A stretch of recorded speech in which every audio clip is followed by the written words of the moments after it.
আমরা লক্ষ্য করছি বারবার বারবার কেন যেন প্রশাসন কি যেন লুকুতে চায়, লুকানোর চেষ্টা করছে বারবার।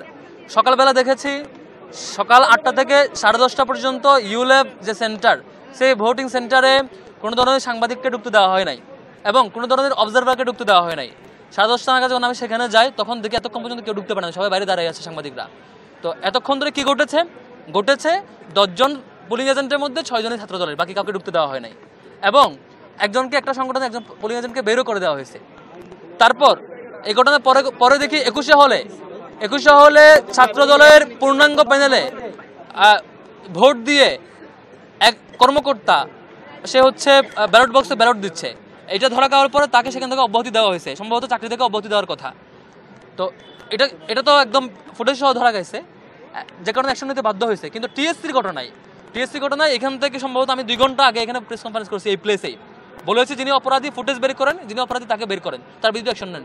হয় মেয়েটা অপরাধী, নয় স্টাফ অপরাধী, কর্মকর্তা অপরাধী, যে কোনো একজন অপরাধী। কারণ 21শে হলের যে ক্রাইম, 21শে হলে যে ছাত্রদল কর্তৃক তারপন্থী দল বিএনপিপন্থী স্টাফদের নিয়ে পুরো ভোট দেওয়ার যে চক্র, সে অপরাধ চক্রকে থামানোর জন্য, লুকানোর জন্য এখানে একটা নাটক মঞ্চস্থ করা হয়েছিল।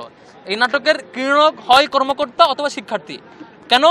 শিক্ষকরা বলছেন তাদের কাছে সিসিটিভি ফুটেজ আছে যে তিনি ব্যালট পেপার নেওয়ার পরে সেখানে বুথে ঢুকেছেন, ঢোকার পরে প্রায় 1 মিনিট খানেক সময় বুথের ভিতরে ছিল, তারপর সেখান থেকে বের হয়ে দেখাচ্ছেন যে এখানে ক্রস চেক দেওয়া যে 2টা নামে। তারপরে শিক্ষকেরা সেই সন্দেহ দূরীকরণের জন্য সেটি দিয়ে তাকে এক্সচেঞ্জ করে দেয় এবং ওনারা নাকি ক্যামেরা অন করে সবগুলো ব্যালট পেপার আবার চেক করে, কোনো তাদের চিহ্ন পায় নাই। তাহলে এই ব্যালট পেপার দাগ দিল কে? হয় ওই শিক্ষার্থী ওই 1 মিনিট সময়ের মধ্যে দিয়েছে অথবা কোনো স্টাফ দিয়েছে। এই নাটক মঞ্চস্থের কিরণক যে হয় শিক্ষার্থী অথবা স্টাফ, সিসিটিভি ফুটেজ অ্যানালাইসিস করে তাকে এখনই বহিষ্কার করা হোক। আমি এটা 2 ঘন্টা আগে বলেছি।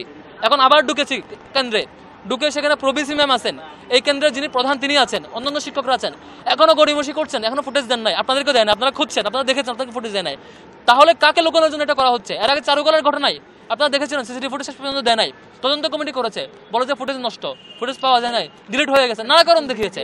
এত বড় একটা ক্রাইম, তাদের পরিকল্পিত ষড়যন্ত্র, আবিদ ভাইদের এই প্ল্যানটা নস্যাৎ হওয়ার আশঙ্কায় সম্ভবত তাদেরকে প্রশাসন হেল্প করছে এবং সিসিটিভি ফুটেজ দিচ্ছে না। আমরা স্পষ্ট বলেছি টিএসসির এই ঘটনায় যিনি জড়িত, হয় শিক্ষার্থী অথবা স্টাফ, তাকে এখনই বের করা হোক, ফুটেজ অ্যানালাইসিস করে তাকে বহিষ্কার করা হোক, তার বিরুদ্ধে পানিশমেন্ট না হোক। বিচ্ছিন্ন ঘটনা ছাড়া সব মিলিয়ে কি এখন কি আপনারা বলছেন যে ভোট সুষ্ঠু হচ্ছে? শিক্ষার্থীরা দারুণভাবে এনজয় করছে, ভোট কাস্টিং এর রেশিওটা ভালো, বেশ সারি আনাবাসী শিক্ষার্থীরা আসছে, এই জিনিসটা দারুণ ছিল। কিন্তু ছাত্র দলের সাথে বা এই প্যানেলের সাথে শিক্ষকদের একটা ওতপ্রোত সম্পর্ক এবং ওখানে কর্মকর্তাদের ওতপ্রোত সম্পর্ক লক্ষ্য করছি, যেটি অনেকগুলো আচরণ লক্ষ্য করেছি। এবং আবার অপরাধ লুকানোর যে অপচেষ্টা, এটা খুবই দুঃখজনক।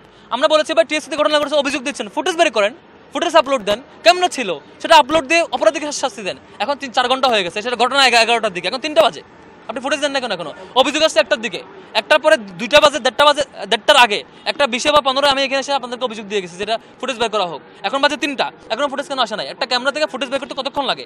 একটু প্লেব্যাকে গিয়ে তো এখানে বের করা যায়, 1 মিনিট 2 মিনিট লাগে, এখন আসে নাই কেন?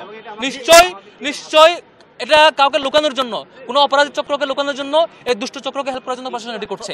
হ্যাঁ, আমরা সেটা সকাল থেকে দেখেছি কেমন পক্ষপাতিত্ব, যেখানে ইউলেবে অন্য সংগঠনের প্রতিনিধিকে বের করে দেওয়া হয়েছে পোলিং এজেন্টকে, এবং 6 জনের মধ্যে 10 জনের মধ্যে 6 জনই তাদের দলের, এবং কোনো মিডিয়া ঢুকতে দেওয়া হয় না। কি যে করেছে আল্লাহ ভালো জানে, সেখানে মিডিয়া ঢুকতে দেওয়া হয় নাই, কোনো ধরনের অবজারভার ঢুকতে দেওয়া হয় নাই। এবং আবিদ ভাই, 1টা পর্যন্ত নিয়ম ছিল কোনো প্রার্থী ঢুকতে পারবে না।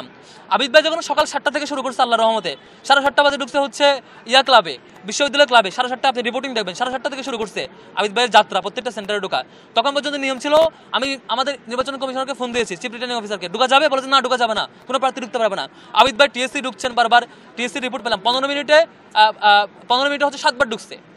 আর হচ্ছে ইউনিভার্সিটি ক্লাবে এখন পর্যন্ত 10-12 বার ঢুকছে, তিনি বারবার ঢুকছেন, বেশ ভালোভাবে ঢুকছেন। হঠাৎ 1:30টার পরে ইউনিভার্সিটি প্রশাসন বলছে যে এখন বিপিজিএসএসি প্রার্থীরা ঢুকতে পারবে। কেন এটা? এই নাটক কেন? মানে আপনি সকাল থেকে 1টা পর্যন্ত তাদেরকে ফেভার দিয়ে এখন যখন তারা সব তাদের অধিকার চর্চা করে ফেলেছে, এখন বলছেন তোমরা ঢুকতে পারবা। এবার বারবার এটি করছে। টিএসসি ঘটনা যখন তাদের 21 সালের ঘটনা তথ্য লুকাইতে না পারে বহিষ্কার করতে বাধ্য হয়েছে, কিন্তু ছাত্রদলের বিরুদ্ধে কোনো বক্তব্য নাই, তারা এটা কেন করেছে? আর রুকিয়া হলের ঘটনা যখন এটি তথ্য বের হবে, সিসিটিভি ফুটেজ আপনাদেরকে দিচ্ছে না, এটা খুবই দুঃখজনক।